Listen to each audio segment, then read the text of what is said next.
Um, so very good. So greetings from Argentina and very welcome if you're coming from Argentina. So this one came in from Brendan Dennehy, who's talking about developing efficient technique for special technique competition. And so there's a few things that kind of want to jump into right away when we start talking about special technique. And the first one, I'll jump over here. The first one is that, yeah, we've covered plyometrics, and plyometrics is kind of your start position. The second thing we have to talk about when you're getting into special technique is, do you have the build for it? Because everybody can improve their special technique, but you're not going to hit the heights that are required for European and World Championships if you don't have at least most of the morphology. And that means, are you tall enough? Are your legs long enough? Is your body weight appropriate so that you have really good rate of force development and the power to weight ratio is good? And if you have those things in your favor, you work on developing your strength, you work on developing the explosiveness, particularly through the legs, then we get into technique. So the few key things in technique as far as ITF Taekwondo special technique that go across all 5 of the male techniques or the 3 of the female techniques are: first principle, you need to be executing the technique at the absolute apex of the jump, which means, particularly in the ones where we have to switch, the turning kick and the front kick, we need to be initiating that switch on the way up so that the foot reaches its maximum height as I reach my maximum height. So the first thing we want to think about is cycle time.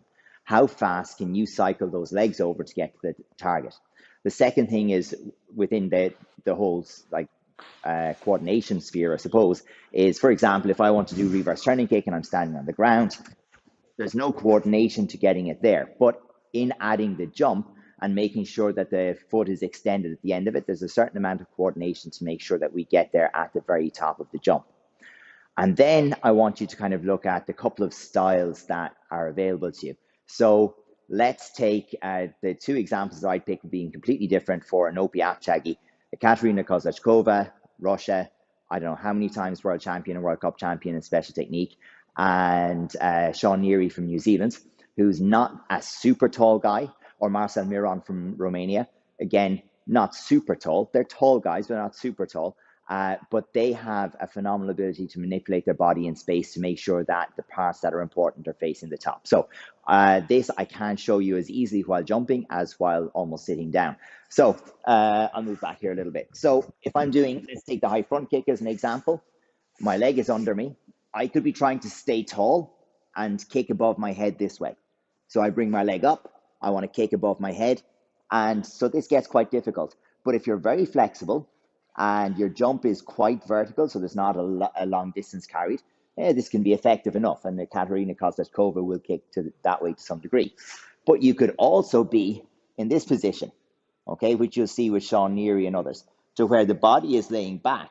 And so the recovery after that kick, okay, you'll see the kick comes up and the recovery is going to be coming back facing down towards the floor, because you have to finish your kick, boom, and come back down this way, which is difficult, very, very challenging. So you have to pick a technique to suit yourself. To give you one more example, just while we're talking about the special technique and picking the technique to suit yourself, let's say, and I'll keep this low, we're kicking Bob to the face with a turning kick. So depending on how my hips work and the degree of internal rotation in my hip, I might go straight forward and have my kick this way towards Bob. For me, that would never be my choice. It's kind of a tricky one. I could choose to attack at an angle, and that lets me roll my hip to the side a little bit. And then it's easy for me to go through Bob that way. However, we've also had people who have even more limited flexibility but good jumping power, and they're going to come from the other side, which is a very, very strange thing to do. So they're actually going to be passing across the target this way as they go, which seems very strange. It's not the most mechanically efficient, but we have to work around our body. For the flying side kick, maybe some people will talk classically with a foot here. And my own student, Louise McCaa, does a hurdle step. So she's coming forward and the back foot comes over this way, which is, again, a little bit unusual. But if you watch the videos, particularly where we show hers in slow motion, and we put that on our Instagram and our YouTube shorts, you can see it's effective. But the real challenge, and particularly for Brendan, is find the technique that suits you, your body type, and your flexibility, and you'll enjoy a lot more success. but build it on those foundations of your special technique, plyometrics, your basic jumping exercises, your power development, and you'll go a lot further and achieve a lot more success. So, yeah, we spoke about as well, Adrian, in the ITF coaching conference about the was it the flop they did in the Olympics? What was that? That's right, Jump call again? flop.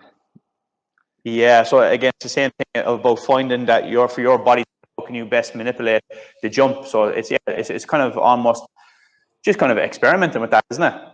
Yeah, definitely. And I mean, look at the top people and look at the amount of variety in the styles that they choose, and it has to suit their body type. There isn't one way to make that jump effective, but there are rules that apply. You're still working within the realm of physics, but there is some accommodation to allow for individual difference there as well.